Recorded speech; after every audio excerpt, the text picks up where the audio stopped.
فرمایا کہ انما جزاء الذین یحاربون اللہ ورسولہ ویسعون فی الارض فسادا ان یقتلوا او یصلبوا او تقطع ایدیہم وارجلہم من خلاف او ینفوا من الارض.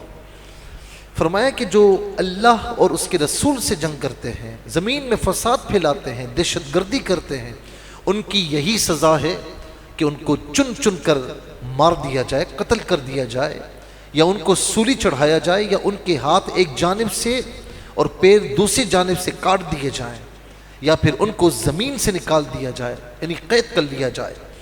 یعنی قتل کرنا، سولی چڑھانا، یا ان کے ہاتھ اور پاؤں ایک جانب اور پیر دوسری جانب سے کاٹنا، یا ان کو زمین سے نکال دینا. تو یہ 4 چیزیں بیان فرمائیں. فرمایا کہ اب یہ حکمران کی ثوابدید پر ہے کہ وہ کس کو کیا سزا دیتا ہے. اب ظاہر ہے کہ جو پہلی مرتبہ کسی چیز میں ملوث ہوتے ہیں، کہیں پھنس جاتے ہیں، تو حکمران دیکھتا ہے تو اسے پھر اس طریقے سے چھوٹی موٹی سزا دی جاتی ہے. لیکن جس کے جو عادی مجرم ہوتا ہے اس کی سزا کچھ اور ہوتی ہے. تو فرمایا کہ یہ حکمرانوں کی ثوابدید پر ہے. اور فرمایا کہ یہ جو سزائیں ہیں نا، یہ ان کے لیے دنیا میں رسوائی ہے، اور آخرت میں ان کے لیے بڑا عذاب تو تیار ہے. ہاں یہ ہے کہ دنیا میں سزا ملی، توبہ کر لی، تو اس کے بعد انشاءاللہ اللہ تبارک و تعالی آخرت میں انہیں عذاب سے محفوظ فرمائے گا. پھر آیت نمبر 38 سے جس میں فرمایا کہ وَالسَّارِقُ وَالسَّارِقَةُ فَاقْطَعُوا أَيْدِيَهُمَا جَزَاءً بِمَا كَسَبَا نَكَالًا مِّنَ اللَّهِ. اور جو مرد یا عورت چوری کریں، چور ہوں، تو ان کے ہاتھ کاٹو، یہ ان کے کیے کا بدلہ ہے، ان کے کام کا بدلہ ہے. اب یہاں پر فرمایا جا رہا ہے کہ چوری کرنے والے مرد اور عورت کے لیے ہاتھ کاٹنے کی سزا کا حکم ہے. اور ہاتھ کس طرح کاٹے جائیں گے؟ ایک تو یہ ہے کہ کم از کم 10 درہم کی چوری ہو. 10 درہم سے کم کی اگر چوری ہے تو اس میں ہاتھ نہیں کاٹے جائیں گے، تادیبی کارروائی کی جائے گی، اسے ڈانٹ ڈپٹ کی جائے گا، اسے تھوڑا سا بے عزت کیا جائے گا. لیکن جو ہاتھ کاٹنے کا معاملہ ہے وہ 10 درہم کی اگر چوری کی ہے تو پھر، یا اس سے اوپر کی ہے تو پھر اس کے ہاتھ کاٹنے کا حکم ہے. پہلی مرتبہ چوری کی تو دایاں ہاتھ یہاں گٹوں تک کاٹنے کا حکم ہے. پھر دوبارہ اگر چوری کرے تو بایاں پاؤں ٹخنوں تک کاٹنے کا حکم ہے. اس کے بعد بھی اگر چوری کرے تو پھر ہاتھ پاؤں کاٹنے کا حکم نہیں ہے، پھر اسے قید کرنے کا حکم ہے کہ تا وقت کہ وہ توبہ نہ کر لے. توبہ کر لے تو پھر اسے چھوڑ دیا جائے. پھر اس کے بعد آیت نمبر 40 میں زمین و آسمانوں کی بادشاہی اور عذاب دینے اور معاف کرنے کی قدرت رب العالمین کا خاصہ بیان فرمایا. یہاں پر آپ دیکھیں کہ آیت نمبر 40 میں فرمایا کہ لم تعلم ان اللہ لہ ملک السماوات والارض. کیا تجھے معلوم نہیں کہ اللہ کے لیے ہے زمین و آسمان کی بادشاہی؟ وہ جسے چاہتا ہے عذاب دے، جسے چاہتا ہے مغفرت فرمائے. وہ ہر شے پر قادر ہے، اسے کوئی روکنے والا نہیں ہے.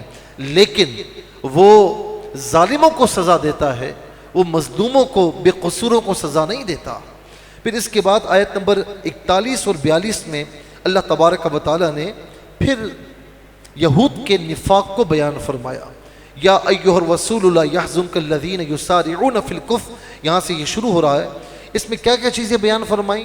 زبان سے ایمان کا دعویٰ کرتے ہیں لیکن دلوں میں ان کے نفاق ہے، دل سے آپ کو نہیں مانتے. اور نہ ماننے کا ریزن کیا ہے؟ کہ وہ حضور نبی کریم علیہ الصلاۃ والسلام سے حسد اور کینہ رکھتے تھے. انہیں معلوم تھا کہ اللہ کے رسول ہے، لیکن حسد اور کینہ کہ بنی اسرائیل سے کیوں نہیں، بنی اسماعیل سے کیوں ہیں، اور پھر یہ نبوت ہمارے درمیان کیوں نہیں آئی، ان کے پاس کیسے چلی گئی، یہ ان کے دلوں میں حسد اور کینہ تھا. دوسرا، بہت زیادہ جھوٹی باتیں سننے والے.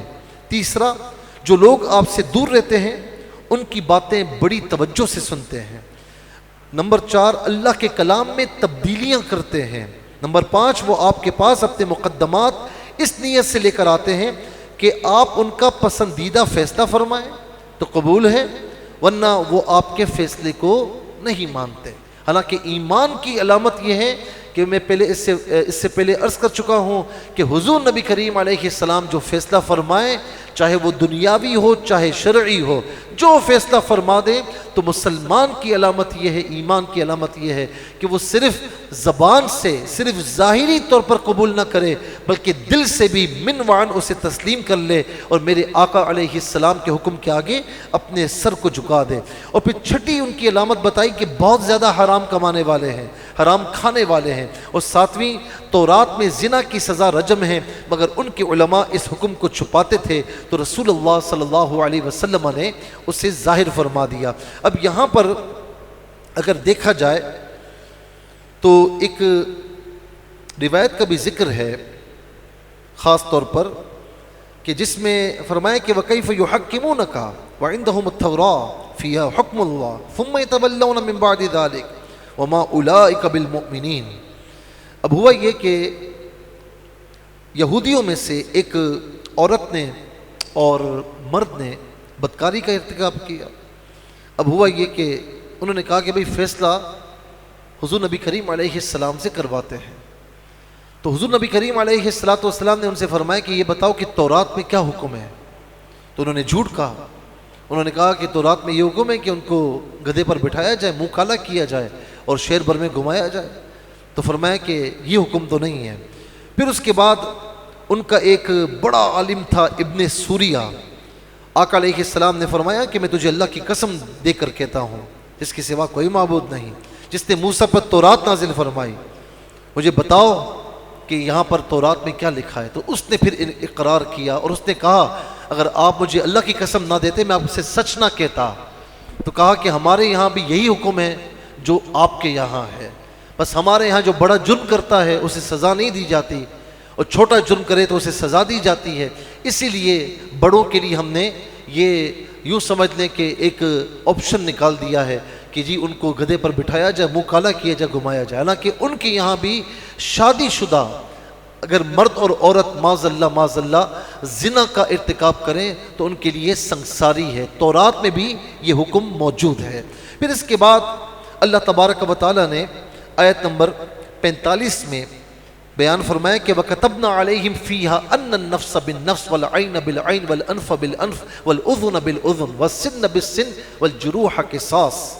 قانون قصاص کو بیان کیا کہ جان کا بدلہ جان، آنکھ کا بدلہ آنکھ، ناک کا بدلہ ناک، کان کا بدلہ کان، دانت کا بدلہ دانت، اسی طرح زخموں کا بھی قصاص ہے۔ جو خوش دلی سے قصاص دے دے اور اپنے جرم پر صدقے دل سے توبہ بھی کرے تو یہ اس کے گناہوں کا کفارہ ہے۔ کسی نے کسی کی آنکھ ضائع کی تو اسے اس بات کا حق حاصل ہے کہ وہ اس کی آنکھ ضائع کرے، عدالت میں جائے فیصلہ ہو اور اس کی آنکھ ضائع کرے، اسے اس بات کا حق ہے۔ کسی نے کسی کو تھپڑ مارا، اس نے دوسرے کو اس بات کا حق ہے کہ وہ بھی بدلہ لے۔ یعنی فرمایا نا کہ آنکھ کے بدلے آنکھ ہے، کان کے بدلے کان، ناک کے بدلے ناک، جس نے اس کو تکلیف پہنچائی تو فرمایا کہ اسے بدلہ لینے کا بالکل اختیار ہے، لیکن یہ ہوگا عدالت کے تھرو۔ اب اس میں کیا ہے کہ فرمایا گیا کہ بدلہ لینے کی تمہیں اختیار ہے، تمہیں اللہ رب العالمین نے یہ آپشن دیا ہے، لیکن کسی نے اگر آپ کو تھپڑ مارا ہے، اب آپ سے کہا جائے گا کہ آپ تھپڑ مارے ہیں اس کو، آپ تو غصے میں ہوں گے، آپ کہیں گے اس سے ذرا کم زور سے مارا ہے، میں پوری قوت سے اس کو زیادہ زور لگا کر ماروں۔ اب زیادہ زور لگا کر مارو گے، اس سے تو کم زور لگا کر مارا، تو اگلا جو زیادہ زور والا ہے وہ حساب کون دے گا آپ کو؟ ٹھیک ہے نا؟ آپ کو کہا جائے گا ذرا اس نے گھوسا مارا ہے آنکھ پر، تو بھی مار، اس نے مارا تھا کم، آپ نے مارا زور سے، تو یہ زور سے مارنے کا حساب کون دے گا؟ اسی لیے فرمایا کہ ٹھیک ہے بدلہ لینے کا اختیار تمہیں موجود ہے، لیکن معاف کر دیا کرو، یہ معاف کرنا زیادہ بہتر ہے۔ پھر اس کے بعد اللہ تبارک و تعالیٰ نے آیت نمبر 46 میں فرمایا کہ موسیٰ علیہ السلام کے بعد بھی اللہ تبارک و تعالیٰ نے سلسلہ نبوت جاری رکھا اور ان کے نقش قدم پر عیسیٰ علیہ السلام تشریف لائے، انہوں نے تورات کی تصدیق کی، ان کو انجیل دی گئی جو تورات کی طرح سراپا ہدایت اور نور تھی۔ تورات اور انجیل کے بعد قرآن اور اس کی خصوصیات کا ذکر فرمایا کہ قرآن کا نزول حق کے ساتھ ہوا اور یہ پہلی کتابوں کی تصدیق کرتا ہے اور یہ قرآن ان کتب پر مہیمن، اللہ اکبر، یہ بڑی پیاری بات فرمائی تورات انجیل کسی کو زبور کو مہیمن نہیں کہا، یعنی تورات کی تصدیق انجیل نے کی، تورات انجیل زبور سب کی تصدیق، تمام آسمانی کتابوں کی تصدیق قرآن نے کی، اور قرآن نے صرف تصدیق نہیں کی، فرمایا کہ قرآن مہیمن ہے، یعنی تمام آسمانی کتابوں کی تصدیق بھی کرنے والا ہے اور ان کا محافظ اور نگہبان بھی ہے۔ اب یہاں پر آپ دیکھیں کہ قرآن سے ہمیں پتہ لگا نا کہ تورات بھی ہے، انجیل بھی ہے، زبور بھی ہے، دیگر آسمانی صاحب بھی ہیں، اگر نہ ہوتے تو ہمیں کہاں سے پتہ لگتا؟ تو یہ قرآن ان کی حفاظت بھی فرمانے والا ہے۔ پھر اس کے بعد اللہ رب العالمین نے فرمایا آیت نمبر 48 اور 49 48 اور 49 میں فرمایا کہ اللہ نے ہر امت کے لیے ایک شریعت کو وضع فرمایا، لِكُلِّ جَعَلْنَا مِنْكُمْ شِرْعَةً وَمِنْهَاجًا، ایک شریعت اور واضح راہ عمل مقرر فرمائی۔ اور یاد رکھیں کہ دین جو ہے وہ سب کا ایک ہی ہے، یعنی جس طرح ہم ایمان لاتے تو آدم علیہ السلام سے لے کر آج تک وہی دین ہے۔ ہاں شریعت ہر نبی کی مختلف ہو سکتی ہے، احکامات مختلف ہو سکتے ہیں، جیسے کئی احکامات جو موسیٰ علیہ السلام کے زمانے میں تھے اب ہمارے دور میں نہیں ہیں، کئی احکامات نہیں تھے اب ہیں، اسی طریقے سے عیسیٰ علیہ السلام کے دور میں کئی احکامات تھے اب نہیں ہیں، اور اس دور میں پہلے کئی احکامات نہیں تھے اور اب ہیں۔ تو ہر نبی کی، ہر رسول کی شریعت مختلف ہوتی ہے، احکامات مختلف ہوتے ہیں، اور وہ اس زمانے کے اعتبار سے ہوتے ہیں۔ تو رب تعالیٰ نے اس بات کو بیان فرمایا، اور یہ بھی فرمایا کہ اگر اللہ کی مشیت ہوتی تو سب کو ایک امت اجابت بنا دیتا، لیکن اس نے اپنے بندوں کو اختیار دیا ہے، امت اجابت اور امت دعوت۔ امت دعوت یعنی انہیں دعوت دی جا رہی ہے لیکن وہ حق قبول نہیں کر رہے، امت اجابت کہ دعوت دی گئی اور حق قبول بھی کیا، جیسے مسلمان۔ تو فرمایا کہ اللہ چاہتا تو ساری امتوں کو امت اجابت بنا دیتا، اور لیکن اس نے اپنے بندوں کو اختیار دیا ہے کہ وہ حق یا باطل جس راہ عمل کو چاہے اختیار کریں، اور اسی میں نیک اور بد کی آزمائش ہے۔ سو نیکیوں میں ایک دوسرے سے آگے بڑھنے کی کوشش کرو۔ باطل پرستوں کی خواہش کا بیان ہوا کہ وہ صرف جاہلیت اور اندھے نگری چاہتے ہیں، جبکہ اللہ تعالیٰ کا دیا ہوا نظام اور حکم انتہائی بہتر اور عمدہ ہے۔ اللہ تبارک و تعالیٰ نے یہاں پر خاص طور پر اس بات کو بیان فرمایا۔ پھر اس کے بعد یہ بھی ہوا کہ آیت نمبر 51 میں یہ جو بات ہے نا، یہ بار بار ہم سے بیان کی جا رہی ہے، یا ایھا الذین آمنوا لا تتخذوا اليہود والنصارى اولیاء بعضهم اولیاء بعض، اے ایمان والو یہود و نصارہ کو دوست نہ بنانا۔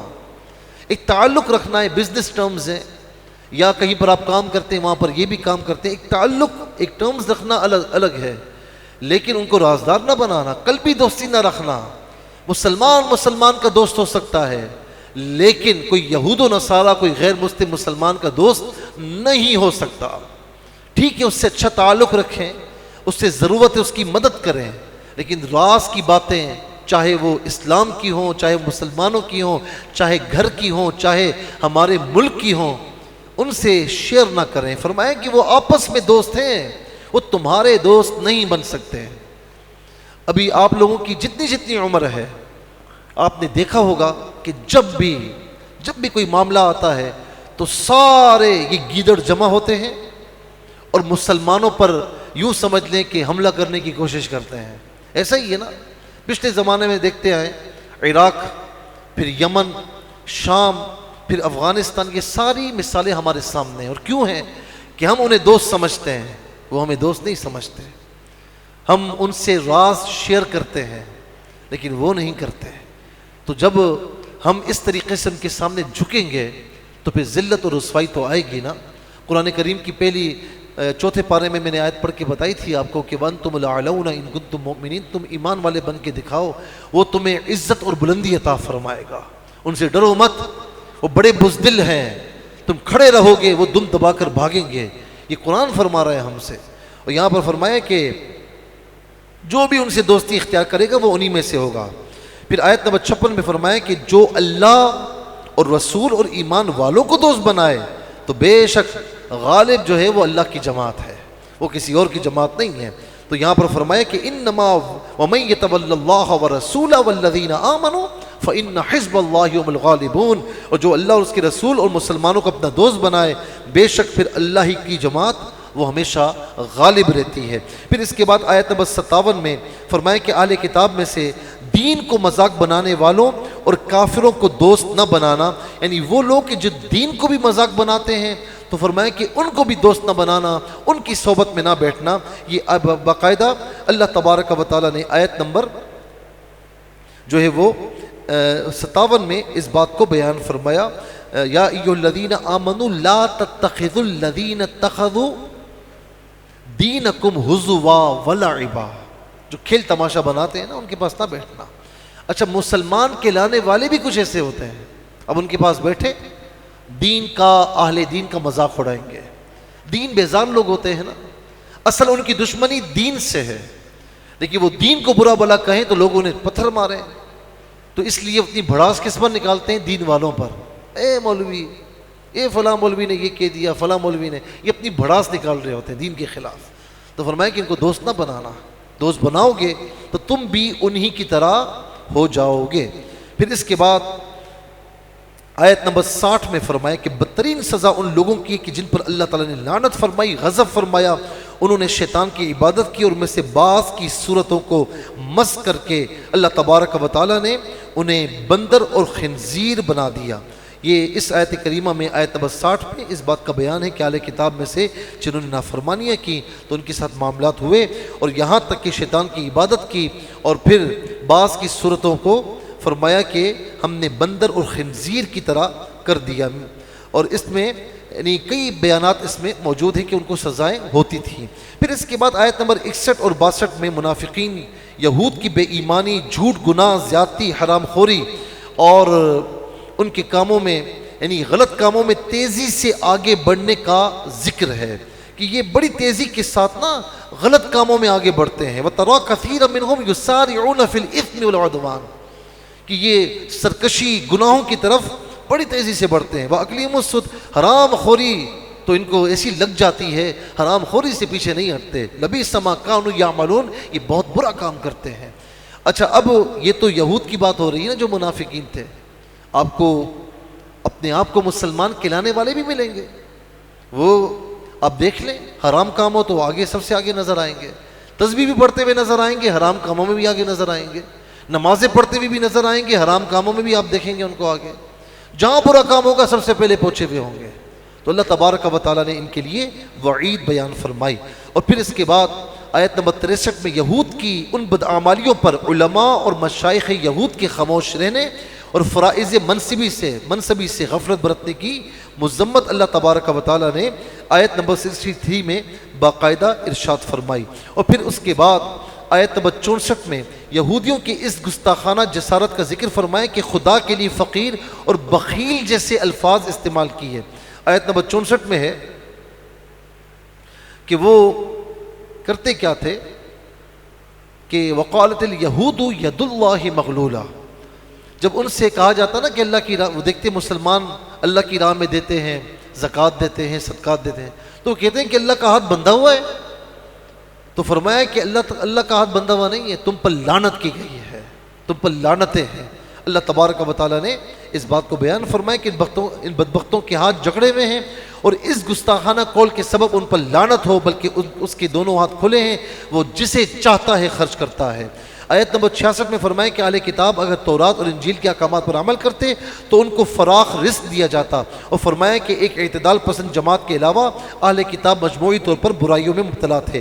آیت نمبر 67 میں فرمایا کہ رسول آپ کے رب کی طرف سے جو کلام آپ پر نازل کیا گیا اسے لوگوں کو پہنچا دیجیے۔ آیت نمبر 68 میں فرمایا اہل کتاب سے کہ جب تک تورات، انجیل اور قرآن کے احکامات پر عمل نہیں کرو گے تو تم ہدایت نہیں پا سکتے۔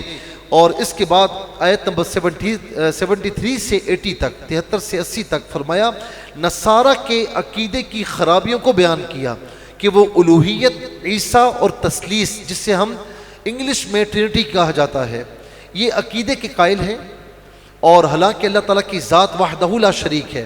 مسیح ابن مریم نے بنی اسرائیل سے یہی فرمایا تھا، قال انی عبد اللہ، میں اللہ کا بندہ ہوں۔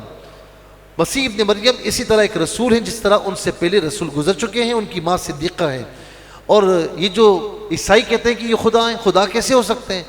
کیونکہ مریم رضی اللہ تعالی عنہا بھی اور عیسیٰ علیہ السلام بھی کھانا کھاتے تھے، تو جو کھانا کھائے وہ خدا نہیں ہو سکتا۔ پھر فرمایا کہ ظاہر ہے کہ کھانے کی انہیں احتیاج ہوتی تھی، جو محتاج ہو وہ خدا کیسے ہو سکتا ہے؟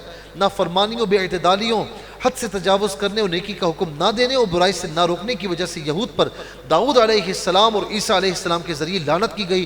یہود کی بے اعتدالیوں کو بیان کرنے کے بعد فرمایا کہ مسلمانوں کے ساتھ سب سے زیادہ عداوت یہود اور مشرکین کو ہے، اور نصارہ میں عالم اور راہب ہیں، وہ تکبر نہیں کرتے اس لیے وہ اسلام سے قریب آ جاتے ہیں، لیکن یہود تکبر کرتے ہیں۔ اور ظاہر ہے کہ اس دور میں کئی راہب ایسے تھے جو اسلام سے متاثر ہوئے اور پھر بالآخر اسلام میں داخل ہو گئے، لیکن یہود عام طور پر اس وقت بھی بڑے سخت تھے اور بڑے منافق قسم کے تھے۔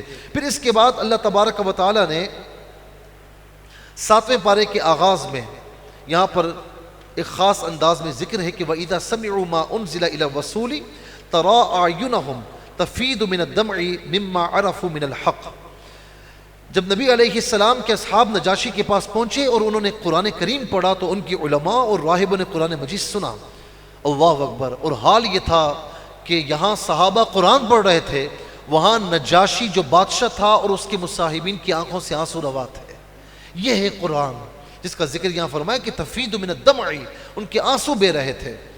اور جب وہ اس قرآن کو سنتے تو جو رسول کی طرف نازل کیا گیا تو حق کو پہچاننے کی وجہ سے آپ ان کی آنکھوں سے آنسوں کو بہتا ہوا دیکھتے ہیں۔ وہ کہتے ہیں ہمارے رب ہم ایمان لائے تو ہمیں حق کی گواہی دینے والوں کے ساتھ لکھ لے۔ اس کے بعد ان کے لیے اجر آخرت اور دخول جنت کی نعمتوں کا ذکر فرمایا۔ آیت نمبر یہ جو بیان ہے یہ آیت نمبر 83 میں ہے، 83 میں۔ آیت نمبر 87 میں مومنین سے فرمایا کہ حلال حرام کا اختیار صرف اللہ اور اس کے رسول کے پاس ہے، اسی لیے اپنی طرف سے اللہ کے حلال کردہ چیزوں کو حرام نہ ٹھہراؤ اور اللہ کے حلال اور پاکیزہ رزق میں سے کھاؤ۔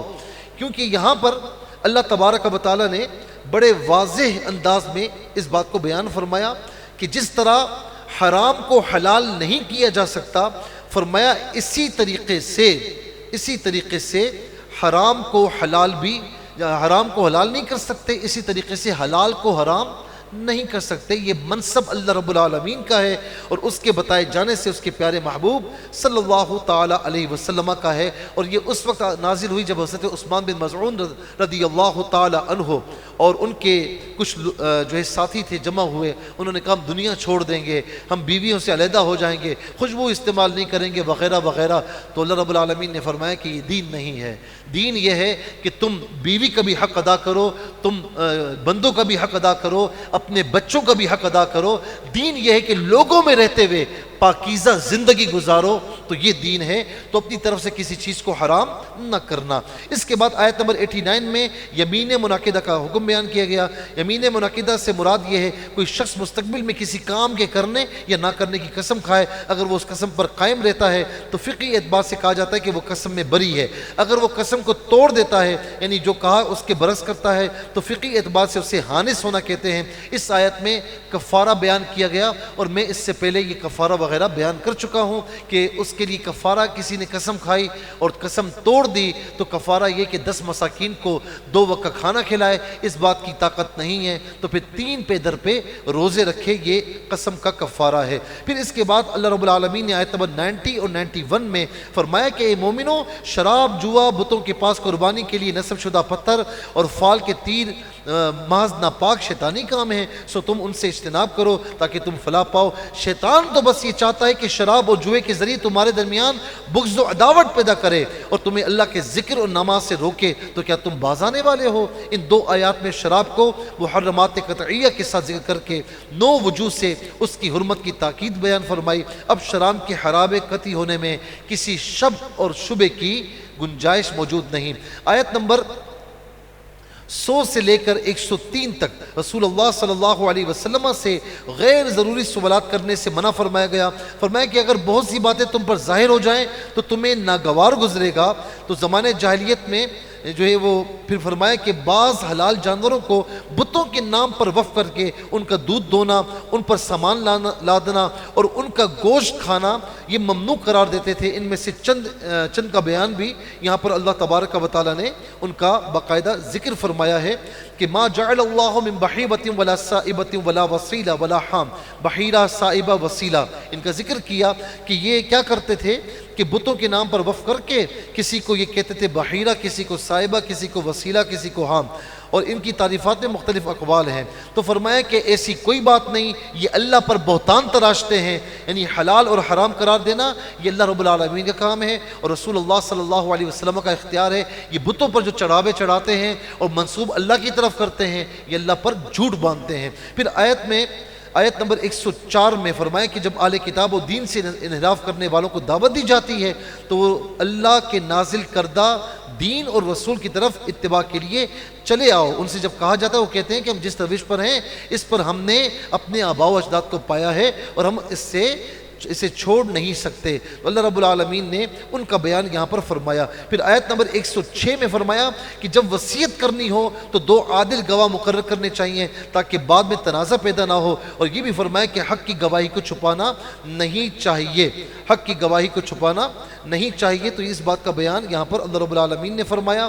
اور پھر فرمایا کہ اسلام میں پہلے وصیت کو فرض کیا گیا تھا، لیکن احکامات وراثت نازل ہونے کے بعد اب وصیت کرنا صرف جائز ہے، اب اس کا کوئی حکم نہیں، یعنی خدا نخواستہ وہ فرض واجب نہیں ہے۔ کسی نے وصیت کی ہے تو اس پر 1/3 عمل کیا جائے گا، جیسا کہ میں نے پہلے عرض کیا ہے۔ آیت نمبر 110 سے 111 تک اللہ تعالیٰ نے عیسیٰ علیہ السلام کو اپنی نعمتوں کی یاد دہانی کروائی کہ میں نے روح القدس سے تمہاری مدد کی، میری دی ہوئی طاقت سے تم گہوارے میں بھی لوگوں سے کلام کرتے تھے، پختہ عمر میں بھی کرو گے، میں نے تمہیں کتاب و حکمت، تورات اور انجیل کی تعلیم دی۔ پھر عیسیٰ کو جو معجزات عطا فرمائے گئے ان کا ذکر فرمایا کہ اذن الہی سے مٹی سے پرندہ بنا کر اس میں جان ڈالنا، مادر ذات اندھوں کو اور برس کے مریضوں کو شفا یاب کرنا، مردے کو زندہ کرنا، بنی اسرائیل کی ایذا رسانی سے بچانا، یہ تمام اللہ رب العالمین نے جو ان پر فضائل جو ہے وہ تھے وہ بیان فرمائے، جو ان کے معجزات تھے ان کا بیان فرمایا کہ میں نے تمہیں اے عیسیٰ کیا کچھ عطا فرمایا ہے۔ 112 میں اس بات کا ذکر ہے کہ عیسیٰ کے حواریوں نے ان سے استدعا کی کہ اللہ آسمان سے ہمارے لیے تیار خوان نعمت نازل فرمائے، اس سے ہم کھائیں اور قلبی اطمینان پائیں۔ تو عیسیٰ علیہ السلام نے اللہ سے دعا کی کہ اے ہمارے پروردگار ہم پر آسمان سے خوان نازل فرما۔ اس بات کا بیان بھی اللہ تبارک و تعالیٰ نے یہاں پر فرمایا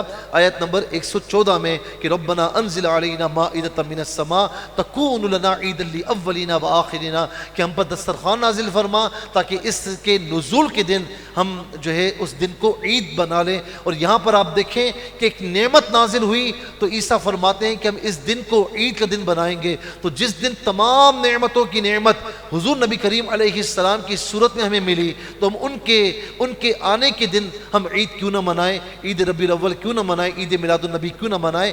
سب سے زیادہ ہمارا حق بنتا ہے کہ آقا علیہ السلام چونکہ تمام نعمتوں کی اصل ہیں، ہر نعمت ان کے صدقے میں ملی، اسی لیے ان کے آنے کے دن کو، ان کی آمد کے دن کو ہم سیلیبریٹ کرتے ہیں اور اللہ رب العالمین کی بارگاہ میں شکر ادا کرتے ہیں۔ پھر اس کے بعد بالکل آخر میں نصارہ پر حجت قائم کرنے کے لیے فرمائے کہ عیسیٰ کیا آپ نے لوگوں کو یہ کہا تھا کہ مجھے اور میری ماں کو اللہ کے سوا 2 خدا بنا لو؟ ظاہر ہے کہ عیسیٰ علیہ السلام نے اس سے برات کا اظہار فرمایا اور کہا کہ میں نے ان لوگوں سے وہی کہا تھا جس کا تو نے مجھے رب حکم دیا تھا، اور میں نے یہی کہا تھا کہ اللہ کی عبادت کرو، اس کے سوا کسی اور کی عبادت نہ کرو جو سب کا رب ہے۔ یعنی اب ان کا معاملہ مولا تیرے سپرد ہے، اب میں ان سے برات کا اظہار کرتا ہوں۔ اور یہیں پر یہ سورہ مائدہ الحمدللہ اختتام پذیر ہوئی۔ انشاءاللہ کل سے ہم جو ہے سورہ انعام شروع کریں گے۔ اللہ تبارک و تعالی ہم سب کو قرآن کریم سے جڑے رہنے کی توفیق نصیب فرمائے، آمین بجاہ النبی الامین وما علیہ الا البلاغ المبین۔ یا الہ العالمین ہم پر اپنی رحمتوں کا نزول فرما، ماہ رمضان کے تمام روزے اے مالک و مولا، سحریہ افطاریاں، قرآن کریم کی تلاوت، تراویحات اپنی بارگاہ میں قبول فرما۔ مولا کریم ہم پر اپنی رحمتوں کا نزول فرما۔ یا الہ العالمین اپنی ناراضگی سے محفوظ فرما۔ جتنے احباب یہاں پر موجود ہیں سب پر فضل و کرم فرما۔